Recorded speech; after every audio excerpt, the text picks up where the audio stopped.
Tell our folks how you became the dean of the Washington Press Corps. Please, now leave the modesty aside. I mean, you've got some accomplishments. No, well, because I've been doing this for a hell of a long time, and the Washington Post has been wonderful because they let you stay as a reporter.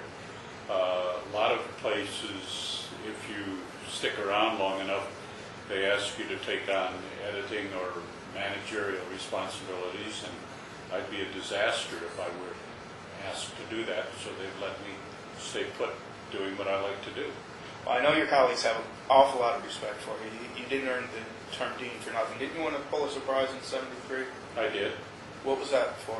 It was for the coverage of really one of the worst campaigns in modern American history, the 1972 campaign between Richard Nixon and George McGovern. And I wrote a series of pieces about what a travesty it was to have some people who were traveling around the country trying to be president of the United States but not answering any questions from reporters or dealing with each other. Nixon refused to debate McGovern in that campaign. Nixon refused to have any press conferences, and we in the press put up with it, and I thought that was a real dereliction of duty on our part. Now, that's it for the softballs. I'm going to ask you some tough questions.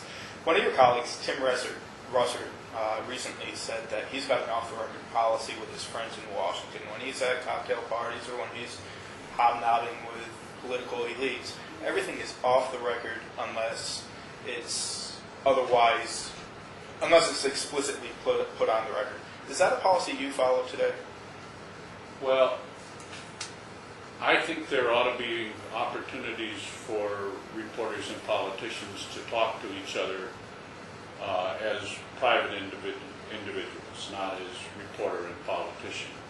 But I've also made it a policy of my own to avoid that kind of situation.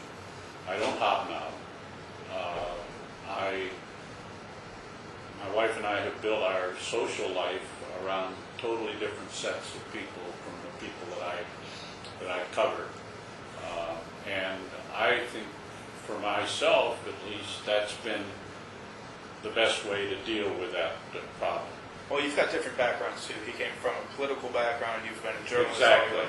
I don't know. For myself, I've got this grand vision of the old-time journalist with the filthy, sweaty armpits, sucking down scotch, and just really having that kind of adversarial relationship with those in power. And it doesn't seem like we have that these days. The flip side of that, though, is that the politicians are human beings, and the better you can understand them as people, the better you can report them.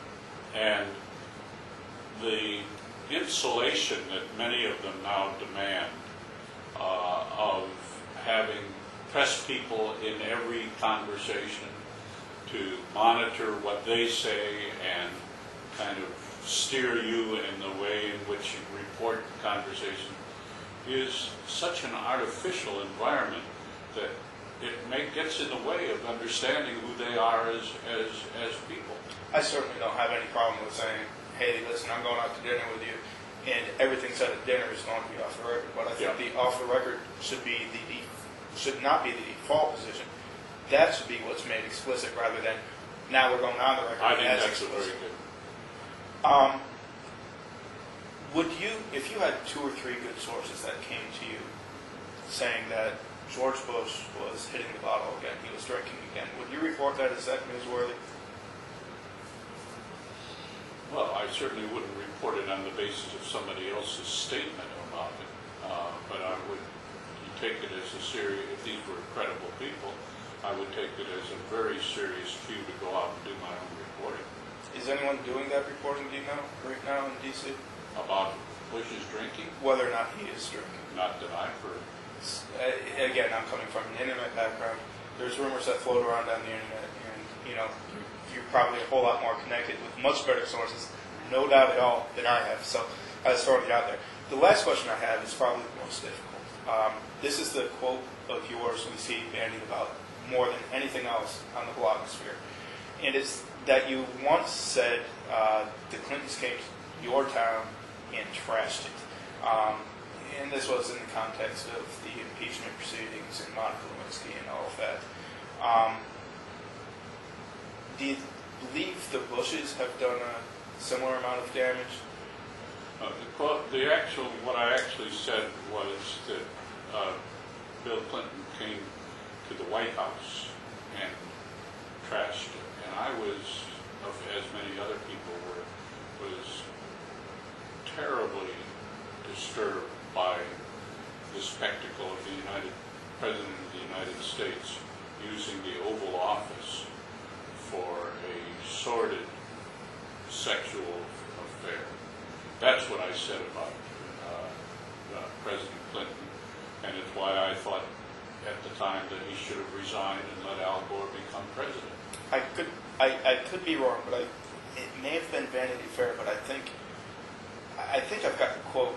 The quote was picked up by my colleague Sally Quinn, and in her version of it, it wasn't clear whether I was talking about Washington in general or the Oval Office in particular. But I was talking about the Oval Office. I think the reason that quote's taken on so much context is because, assuming you did say you didn't make that point, other people had made that point about how the atmosphere, the collegiality of the Washington journalist, political class had fractured when the Clintons came to town.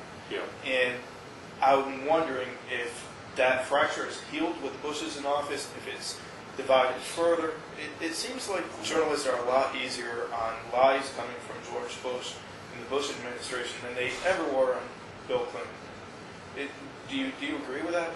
Well, 9/11, of course, happened, and maybe journalists decided to allow a little bit more leeway. I would say that is exactly the time that you do not allow any more leeway. In times of grave national consequence, you probably want as much truth coming from your government as you can. you do want as much truth, and truth ought to be, in my view, still is the ultimate criterion, and it's the criterion that this administration has failed on so many occasions now that I can't begin to count. I think others are probably in a better position to judge than I am about how consistent or inconsistent we have been in applying that standard. I would not be surprised if the period immediately after 9/11 there was a tendency to cut the president a lot of slack.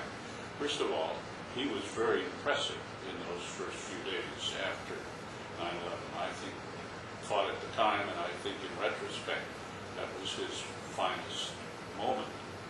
But I don't think the indictment can be made that we have been uncritical of this administration. That would, I think, be a big overstatement. And for a lot of, what I get asked about every time I do a chat for the WashingtonPost.com is, if you thought Bush should leave office, why aren't you calling for, if you thought Clinton should leave office, why aren't you calling for Bush's impeachment or removal? And the answer is very simple, in my mind. For Bill Clinton to leave office would have put Al Gore into the presidency, somebody who was his chosen successor, who shared his policies, and who was, by almost any standard, fully prepared to be President of the United States. If Bush leaves office, we have Cheney, and that is not an improvement. Doesn't that provide an incentive for presidents to pick, the foulest vice presidents? There you go, Spiro Agnew. In the future. So maybe it's a dual impeachment we need, I'm not sure. But anyway, Mr. Broder, I can't tell you how happy I am. Thank you. Gave me this interview. Enjoyed it. Thank you. Thanks very much.